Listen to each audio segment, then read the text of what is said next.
আজকে কর্মী সম্মেলনের মঞ্চ উপবিষ্ট সম্মানিত সভাপতি, বাংলাদেশ জামাতে আমির ডাক্তার শফিকুর রহমান সহ সকল জামাত শিবিরের নেতৃবৃন্দকে আমি আদাব এবং সনাতন ধর্মাবলম্বী সকলকে আমি নমস্কার দিয়ে আমার সংক্ষিপ্ত বক্তব্য শুরু করছি। অনেকে হয়তো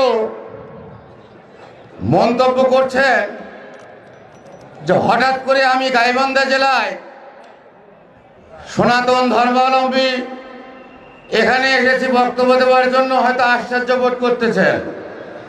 আমি দীর্ঘদিন যাবৎ বাংলাদেশ জামাতে ইসলামীকে সমর্থন করি এবং ভালোবাসি। আমার প্রয়াত বড় ভাই, উনি ছোটবেলা থেকেই জামাতে ইসলামীর সঙ্গে সম্পৃক্ত ছিলেন। উনি আজ 10 বছর যাবৎ উনি মৃত্যুবরণ করেছেন।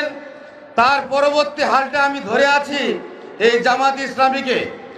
আমরা হিন্দু সম্প্রদায়ের ব্রাহ্মণ পরিবারের সন্তান। আমার নাম শ্রী মিলনচন্দ্র ভট্টাচার্য, ব্রাকেটে ঠাকুর।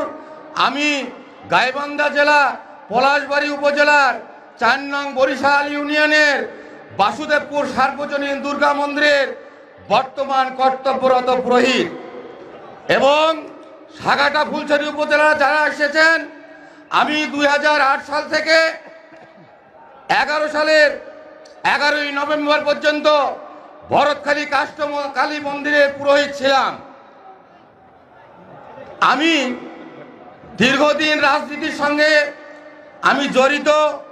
আমার ইউনিয়নের আপনারা জানেন, সেই 2014 সালে আমাদের বর্তমান 4 নং বরিশাল ইউনিয়নের জামাতে আমির শামীম প্রধান ভাই, তার সঙ্গে আমি একসঙ্গে জামাতে ইসলামী কাজ করি। শুধু এই কাজ করতে গিয়ে আমি আওয়ামী লীগের চেয়ারম্যানের হাতে নির্যাতিত এবং এখন পর্যন্ত আমি গাইবান্ধার কোর্টে আমাকে হাজিরা দিতে হয় এবং আমি 4 দিন জেল কেটেছি।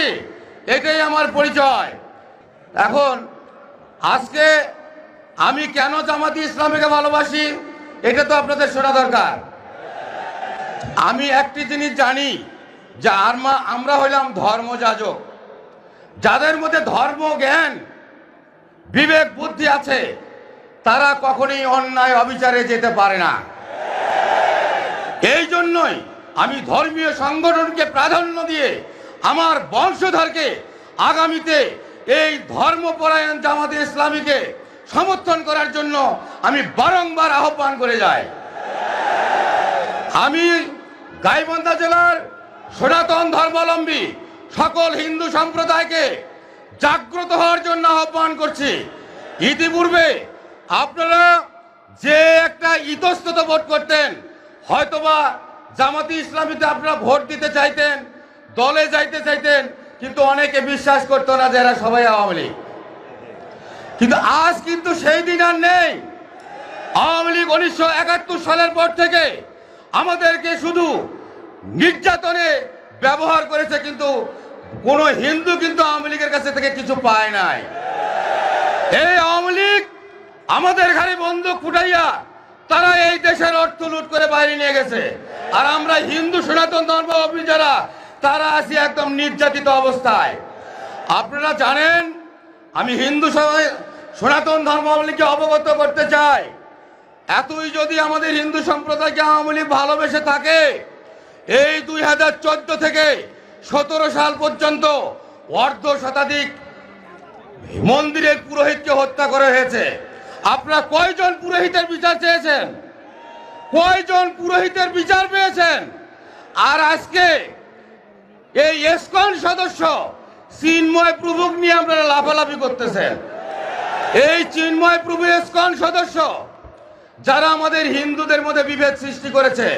আপনারা উত্তরবঙ্গে ইউটিউব সার্চ দিলে দেখতে পারবেন, রায়ন চক্রবর্তী শুভ তার সঙ্গে এই ইউনিয়ন এই ইসকন সদস্যদের কত বাকবিতণ্ডা হয় বা হয়ে আসছে। আমাদের সনাতন ধর্ম সৃষ্টি হইতে শ্রাদ্ধ ছিল, এই শ্রাদ্ধের মধ্যে বিভেদ সৃষ্টি করেছে, পূজা পার্বণে বিভেদ সৃষ্টি করেছে, আর আজকে তারই পিছনে আপনারা লাফালাফি করেন। আর যারা হিন্দু সম্প্রদায়ের পুরোহিত ব্রাহ্মণ মারা গেল, তা নিয়ে তো আপনারা কোনোদিন আন্দোলন করেন নাই। আমি আপনাদেরকে সচেতন করতে চাই, এখন আর আওয়ামী লীগ নেই। আপনারা দেখেছেন গত দুর্গাপূজা তথা 5ই আগস্টের পর যেভাবে এই বাংলাদেশ জামাতে ইসলামী আমাদের হিন্দুদের নিরাপত্তার জন্য এগিয়ে এসছে, আমি তো মনে করি 100 বছরেও কোন দল হিন্দুদের জন্য এইভাবে নিরাপত্তা দিতে পারে নাই। এই দৃষ্টিকোণে ইতিপূর্বে আমাদের পূজা পার্বণ ধর্মীয় অনুষ্ঠান করতে গিয়ে পুলিশের অনুমতি নিতে হয়েছে, পুলিশ পাহারা দিতে হয়েছে। এইবার আমাদের কোনো মন্দিরে পুলিশের প্রয়োজন হয় নাই। আমি চাই যে আজীবন আমাদের বাংলাদেশের জামাতে আমির ডক্টর শফিকুর রহমান, আমি মনে করি উনি সম্ভাব্য প্রধানমন্ত্রী। উনি যদি এই দেশের দায়িত্ব পেয়ে যায়, আমরা আজীবনের জন্য কোনো নির্যাতিত হব না। আমাদের কোনো ধর্ম অনুষ্ঠান করতে গিয়ে কোনো পুলিশ নিরাপত্তার প্রয়োজন হবে না। আসুন আমরা দল মত ধর্ম বর্ণ নির্বিশেষে এই 5টি বছরের জন্য ডক্টর শফিকুর রহমানকে আমরা প্রধানমন্ত্রী করে বাংলাদেশকে বিশ্বের মধ্যে একটা মডেল দেশে রূপান্তরিত করব। এই বলিয়ে আমি আমার সংক্ষিপ্ত বক্তব্য শেষ করছি। আপনারা সবাই আমার জন্য দোয়া আশীর্বাদ করবেন, আমিও আপনাদের জন্য দোয়া এবং আশীর্বাদ করছি।